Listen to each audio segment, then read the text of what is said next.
Sa ibang balita, huli sa akto ang tatlong lalaki habang ninanakaw ang kable ng CCTV ng MMDA na gamit sa No Contact Apprehension Policy. Yan ang ulat ni Bernard Ferrer.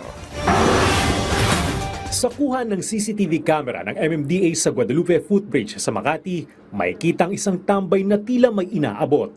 Maya-maya, mapapansin na kinukuha na nito ang mga kable ng CCTV camera na ginagamit sa No Contact Apprehension Policy o NCAP. Naganap ang insidente noong June 20, pero kamakailan lamang ito napansin ng MMDA nang mapunang hindi gumagana ang ilang kamera sa kanilang monitoring system. Agad ipinalam ng MMDA sa pulis siyang insidente.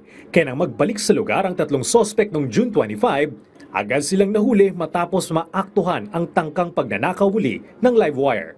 Kinilala mga sospek sa mga alias na Vincent, John at Darwina. Na-inquest na sila for crime of theft at they are now presently detained sa Makati Police Station.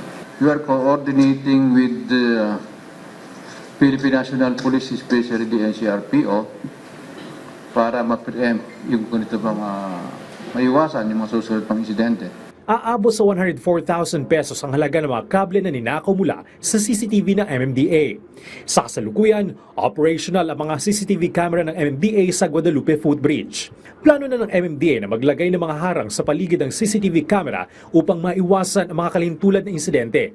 Mahigit 1,200 na karagdagang CCTV cameras ang nakatakdang ikabit ng MMDA sa buong Metro Manila ngayong taon.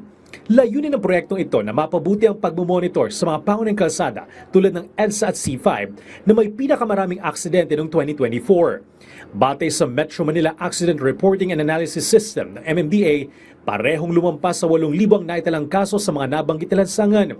Bukod sa pagsubaybay sa trapiko, mahalaga rin ang mga CCTV camera ng MMDA sa pagmumonitor ng mga insidente tulad ng pagbaha, sunog at iba pang emergency sa mga kalsada. Bernard Ferrer, para sa Pambansang TV sa Bagong Pilipinas.